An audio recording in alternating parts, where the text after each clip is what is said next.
बच्चों, मिशन शिक्षण संवाद की आज की इस कक्षा में आप सभी का बहुत बहुत स्वागत है। आज हम पढ़ेंगे शीट क्रमांक 12 जिसमें हम पढ़ेंगे सर्वनाम के भेद। तो चलिए इसको पढ़ते हैं। बच्चों, मिशन शिक्षण संवाद पढ़ाई से प्रतियोगिता तक में आप सबका स्वागत है। बच्चों, आज हम हिंदी व्याकरण प्राथमिक स्तर की कक्षा में आज हम देखेंगे सर्वनाम के भेद। बच्चों, इससे पहले की कक्षा में भी हमने सर्वनाम के भेद देखे थे। हमने देखा था कि सर्वनाम के 6 भेद होते हैं, जिसमें से हम 4 भेदों के बारे में पढ़ चुके हैं। तो शीट नंबर 12 को हम हल करने से पहले हम लोग देखेंगे कि हमने पिछली कक्षा में क्या पढ़ा है, उसे हम एक बार रिवाइज करेंगे।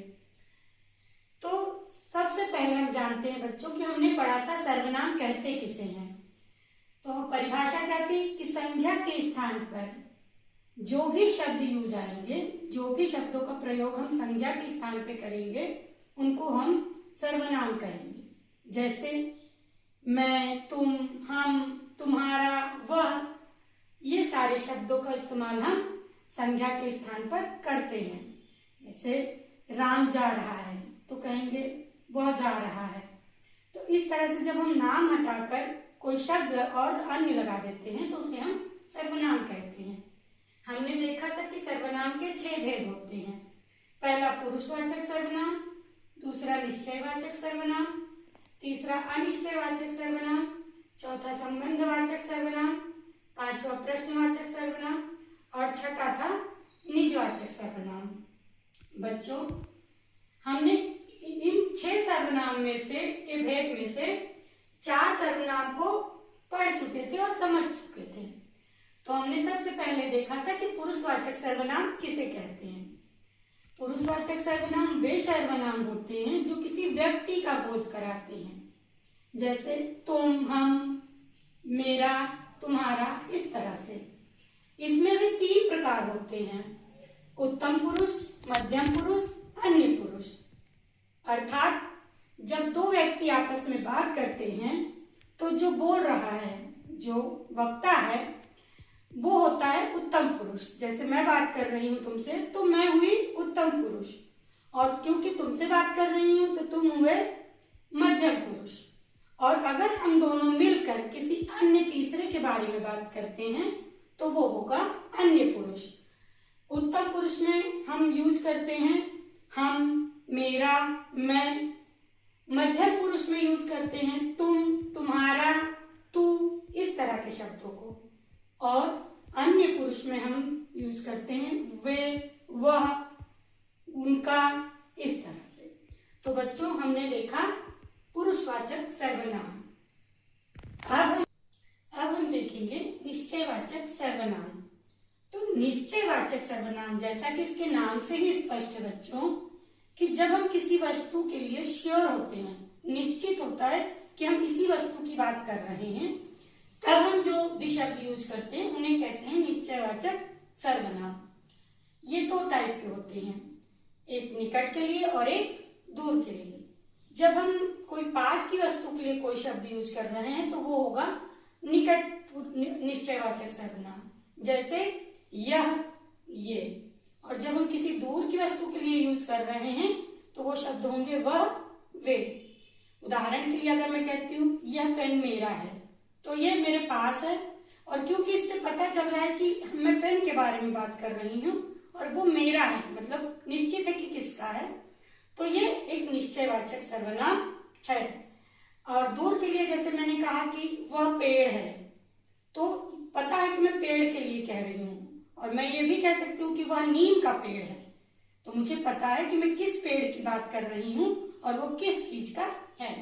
तो जब हम निकट की चीजों के लिए यह और ये यूज करते हैं और दूर की चीजों के लिए वह और वे यूज करते हैं। अगला सर्वनाम है अनिश्चयवाचक सर्वनाम। बच्चों, अगला हमने देखा था अनिश्चयवाचक सर्वनाम। अनिश्चयवाचक, जैसा कि नाम से ही स्पष्ट है कि जिसके बारे में हमें निश्चित ना हो, जिसके बारे में हम श्योर ना हो। जैसे हम कहते हैं दरवाजे पर कोई खड़ा है, तो हम उसके बारे में नहीं जानते हैं कि कौन है। तो जब हम किसी, कोई, कुछ, इस तरह के शब्दों का इस्तेमाल अपने वाक्य में करते हैं तो उसे कहते हैं अनिश्चयवाचक सर्वनाम। जैसे मम्मी से हम कहते हैं आज खाने में कुछ कमी है, तो कुछ, अब किस चीज की है वो नहीं पता, लेकिन कुछ कमी है, तो ये क्या हुआ? अनिश्चय, जिसके बारे में निश्चित पता नहीं है। किसी के पास पेन है, पक्का हमने नहीं कहा कि तुम ही पेन दो, जिसके पास पेन होगा वो मुझे दे देगा। तो जब हम इस तरह के शब्दों का यूज करते हैं, कोई, कुछ, किसी, तो इसे कहते हैं अनिश्चयवाचक सर्वनाम। इनसे पहचान होगी कि ये किस तरह का सर्वनाम है, अनिश्चयवाचक। अगला हमने देखा था संबंधवाचक सर्वनाम। जैसा कि नाम से ही स्पष्ट हो रहा है बच्चों कि वो सर्वनाम जो दो वाक्यों में संबंध बताता हो और वो दोनों वाक्य एक ही व्यक्ति के बारे में कहे गए हों।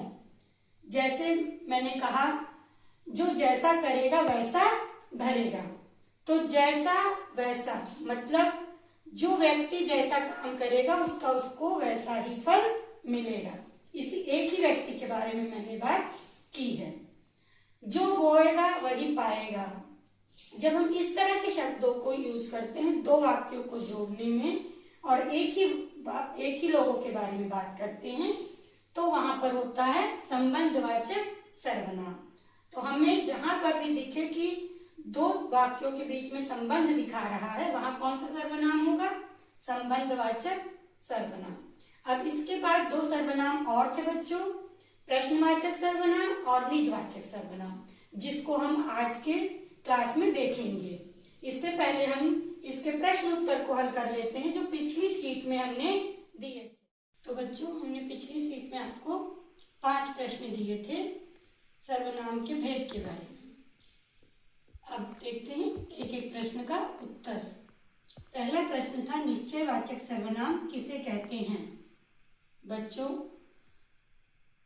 जिस सर्वनाम से किसी निश्चित व्यक्ति, वस्तु या घटना का साफ साफ पता चलता है उन्हें हम निश्चयवाचक सर्वनाम या संकेतवाचक सर्वनाम कहते हैं। ठीक है बच्चों। और दूसरा प्रश्न था दरवाजे पर कोई खड़ा है, इस वाक्य में कौन सा सर्वनाम है? तो दरवाजे पर कोई खड़ा है जिसके बारे में हम नहीं जानते हैं, निश्चित नहीं है, तो इसका मतलब है कौन सा सर्वनाम होगा? अनिश्चयवाचक सर्वनाम। प्रश्न तीसरा, संबंधवाचक सर्वनाम से आप क्या समझते हैं? क्या परिभाषा होगी? तो जो वाक्य में आए किसी दूसरे संज्ञा या सर्वनाम से संबंध बताते हैं उन्हें हम क्या कहते हैं? उन शब्दों को क्या कहते हैं हम? संबंधवाचक सर्वनाम।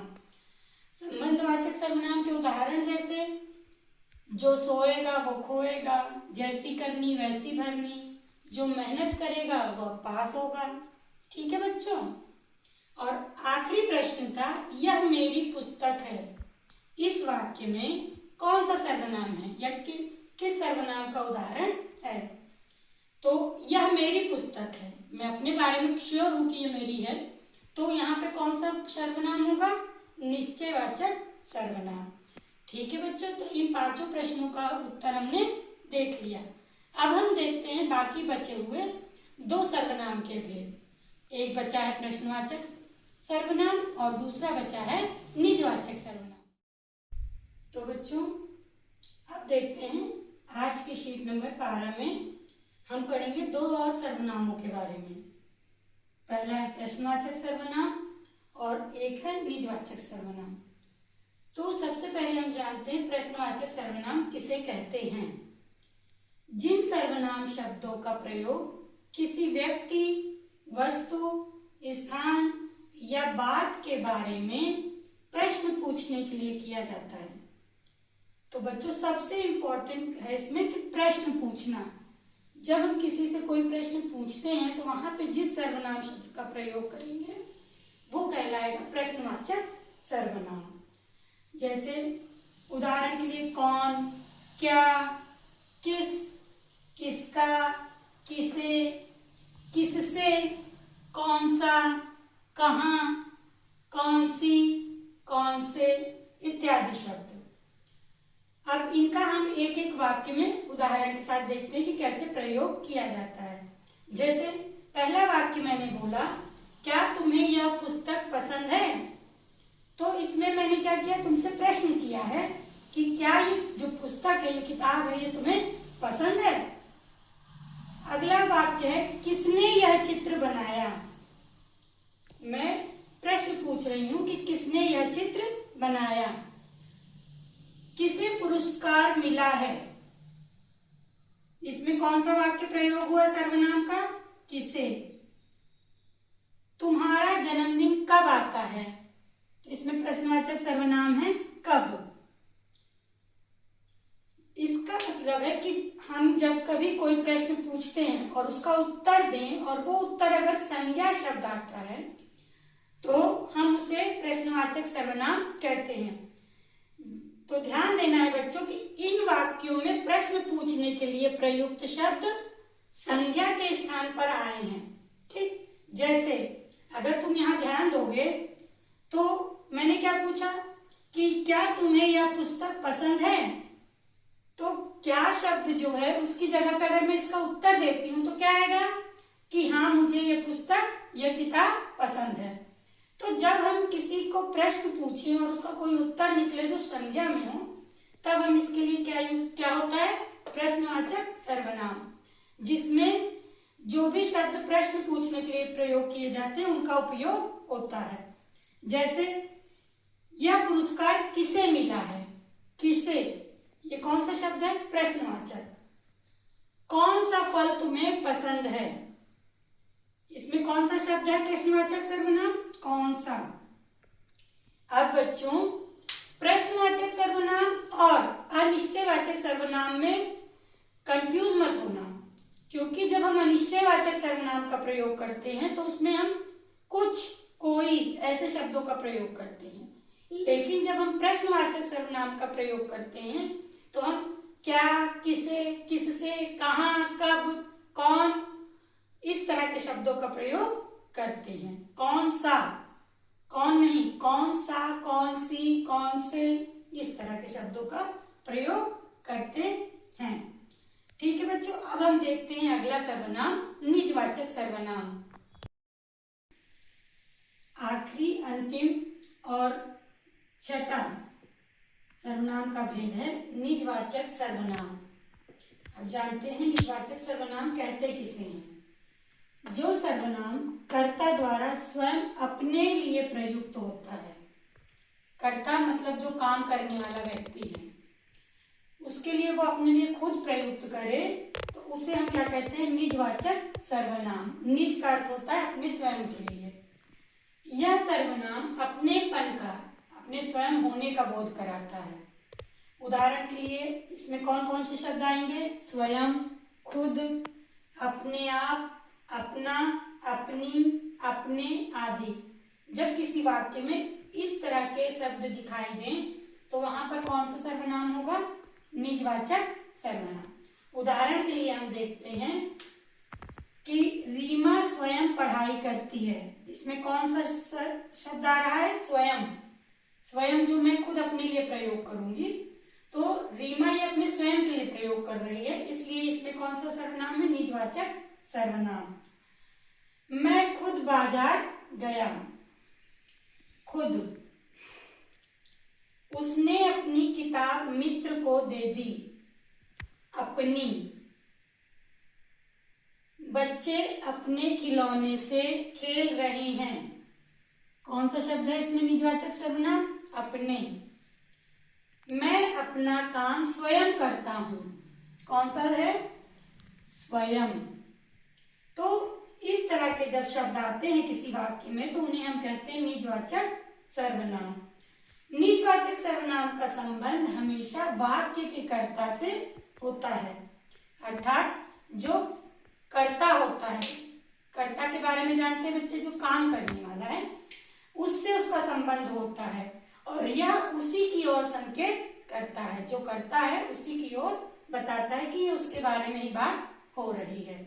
अब हम इसके देखते हैं कुछ अभ्यास प्रश्न। अब इसके कुछ अभ्यास प्रश्न दिए हैं जिन्हें आप लोगों को स्वयं हल करना है बच्चों। तो पहला प्रश्न है, निजवाचक सर्वनाम किसे कहते हैं? आप इसका उत्तर दीजिए। प्रश्न दूसरा है, दो प्रश्नवाचक सर्वनाम के उदाहरण लिखिए। तीसरा प्रश्न है, दो निजवाचक सर्वनाम के उदाहरण लिखिए। प्रश्न चौथा, वाक्य में प्रश्नवाचक सर्वनाम पहचानिए। वाक्य है, कौन पुस्तक पढ़ रहा है। और आखिरी प्रश्न है, वाक्य में निजवाचक सर्वनाम पहचानिए। वाक्य है, उसने अपनी किताब मित्र को दे दी।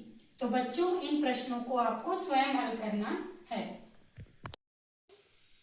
अब देखते हैं आज का अनुच्छेद। आज का अनुच्छेद पहले हम इसे ध्यान से पढ़ेंगे।